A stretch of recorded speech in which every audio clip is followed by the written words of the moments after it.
మన్ని అంత మెజార్టీతో గెలిపించారంటే ప్రజలు ఉద్యోగాలు ఉపాధి కల్పించమని.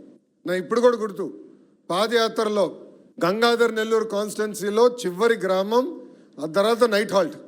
ఆ గ్రామంలో నడుస్తుంటే ఒక తల్లి కూర్చుంది, మంచిగా బజ్జీలు వేస్తుంది, బోండాలు వేస్తుంది. తల్లి పక్కన కూర్చున్నాం. తల్లిని అప్పుడు అడిగా, ఏంటమ్మా ఎలా ఉంది పరిస్థితి, ప్రభుత్వం నుంచి మీరేం ఆశిస్తున్నారని. అప్పుడు తల్లి చెప్పింది, 30 సంవత్సరాలుగా అక్కడ అమ్మ బోండాలు అమ్ముతుంది. 30 సంవత్సరాలుగా రూపాయి జమ చేసింది. మద్యంకి భర్తని పోగొట్టుకున్న వ్యక్తి. ఆమెకి 2 అబ్బాయిలు, ఇద్దరిని బాగా చదివించింది. చదివించి ఆమె నన్ను ఆ రోజు కోరింది, మా 2 అబ్బాయిలకి ఉద్యోగం కల్పించండి, ఇంకా ప్రభుత్వం నుంచి నాకు ఎలాంటి అవసరం లేదని. అంతేకాదు, అనంతపురం జిల్లా పెనుగొండ నియోజకవర్గం, అమ్మగారి నియోజకవర్గం, కియా ఫ్యాక్టరీ అక్కడనే ఉంటుంది. మనోళ్ళు హైవే పైన నడిపించారు. ఆ కియా ఫ్యాక్టరీకి దారి హైవే 10 కిలోమీటర్లు, ఒక్క గ్రామం లేదు రాబాయ్. మంచి ఎండల్లో నడిపించినారు. ఒక్క ఫోటో సెల్ఫీ దిగాలి, కియా ఫ్యాక్టరీ మనంగా తీసుకొచ్చింది, ప్రజలందరూ తెలియజేయాలని.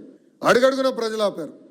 దాంట్లో ఒక చెల్లమ్మ వెనకాల నుంచి పరిగెత్తుకుంటూ వచ్చి, అన్నా మీతో మాట్లాడాలి అనేది. ఏంటమ్మా నడుస్తూ మాట్లాడు అన్న. లేట్ అయింది, నడుస్తూ మాట్లాడాను. అప్పుడు ఆమె చెప్పింది, మీ నాన్నగారు తీసుకొచ్చిన కియా ఫ్యాక్టరీకి యాన్సిలరీ కంపెనీలు వచ్చినాయి. అంటే అద్దం తయారు చేసే కంపెనీ, బంపర్ తయారు చేసే కంపెనీ, సీట్లు తయారు చేసే కంపెనీ, మన సీట్ బెల్ట్ కూడా తయారు చేసే కంపెనీ. అలా ఒక కంపెనీలో నేను పనిచేస్తున్నాను, నెలకి 40,000 రూపాయలు నేను సంపాదిస్తున్నా. నాన్నగారు చంద్రబాబు నాయుడు గారికి ధన్యవాదాలు తెలుపన్నా అని చెప్పింది. ఆమెను అడిగా, దీని ముందర ఏం చేసేవాడు తల్లి?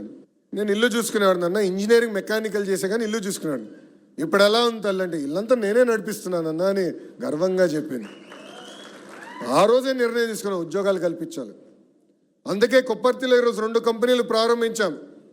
కొప్పర్తికి కనీసం 1,00,000 మంది పనిచేసే విధంగా కంపెనీలు తీసుకొచ్చే బాధ్యత నేను తీసుకుంటానని ఈ సభాముఖంగా హామీ ఇస్తున్నాను. ఎందుకంటే రైతులు పిల్లల భవిష్యత్తు కోసం ఇచ్చిన భూములు, ఎలక్ట్రానిక్స్ కానివ్వండి, ఇతర సంస్థల్ని ఇక్కడ తీసుకొచ్చే బాధ్యత మేము తీసుకుంటాం.